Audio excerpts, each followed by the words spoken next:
YouTube, what is up? We are back with our Week 7 NFL picks. Last week, not our best week. First week of the season where we didn't finish with at least a break-even record. We finished with a losing record for the first time this season. So it is my goal this week to not let that happen again. No recap video this week. I'll do it right now really quick. Fuck last week. Fuck the Panthers. The Panthers are absolute fucking losers. Even though they put up points, their defense is probably the worst defense in NFL history. They give up like 7,000 yards a run.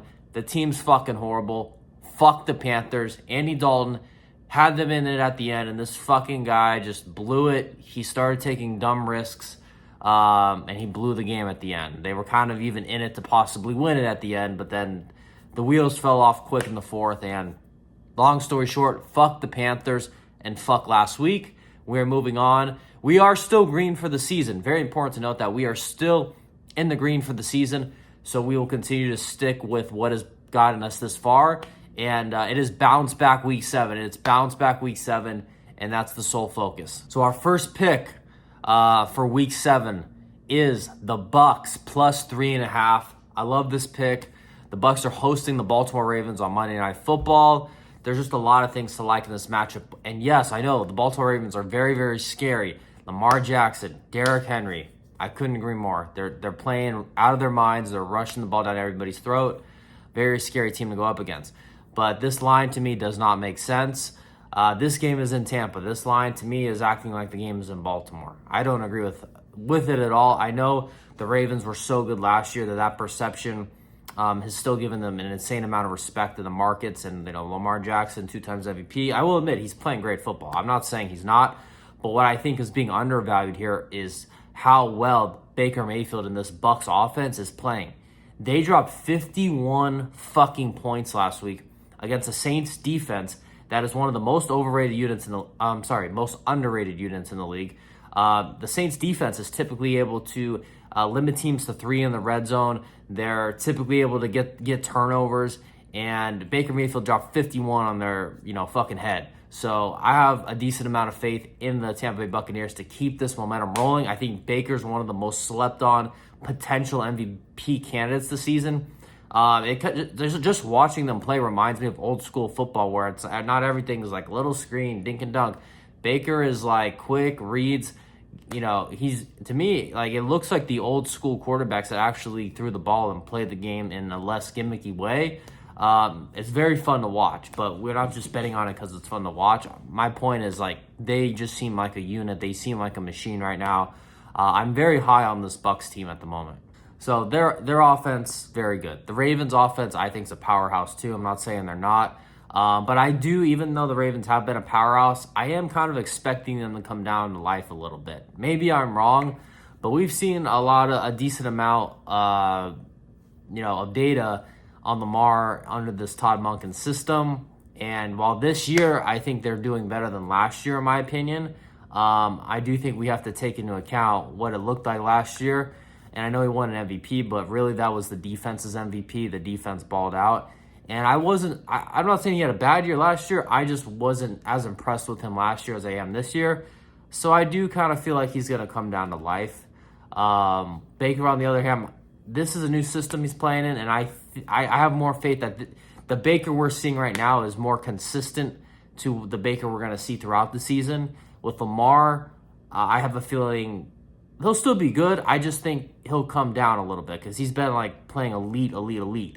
I think he's just going to come down a little bit to solid, So I just think there's a little bit of a mispricing there, and where the perception is at for both these teams. Yes, I get how they're playing, but in order to have an edge and, find your opportunities, you have to be able to project a little bit. And sometimes you're going to be right, sometimes you're going to be wrong. This is just what I'm projecting based on the numbers I'm seeing between Baker and Lamar and, their history. Defensive side of the ball, kind of a wash. The Ravens defense is okay. It's not great. It's not bad.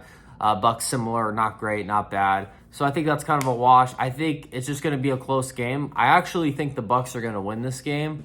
We'll see what happens, but I'm not greedy enough to go money line. If I'm getting a good number like plus 3.5, I'm just going to take the spread all day.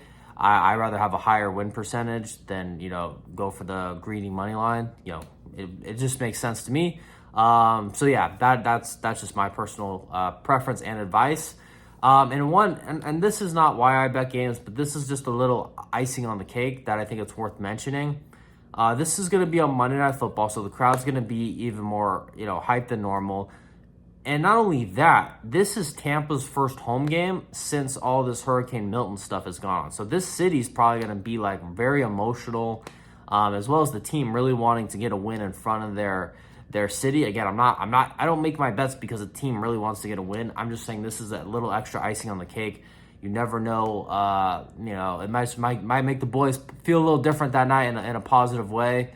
And just the energy in the crowd. So that's just a little side note I wanted to mention. But as far as just straight up logic, man, I really like this Bucs offense. I just think they're lighting it up. And with how often they score, I just feel like it's going to be hard to get like a big lead on them because they score so often. And the Ravens secondary has been garbage.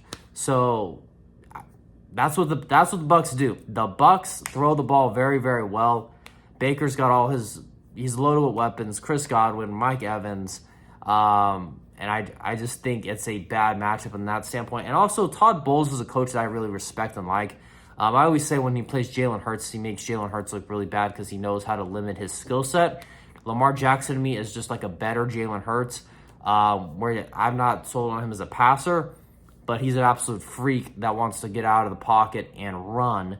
And Todd Bowles, I believe, knows how to game plan pretty good for those kind of quarterbacks. He usually will send heavy blitzes at them and not really let them get going, more so attack them before they attack you.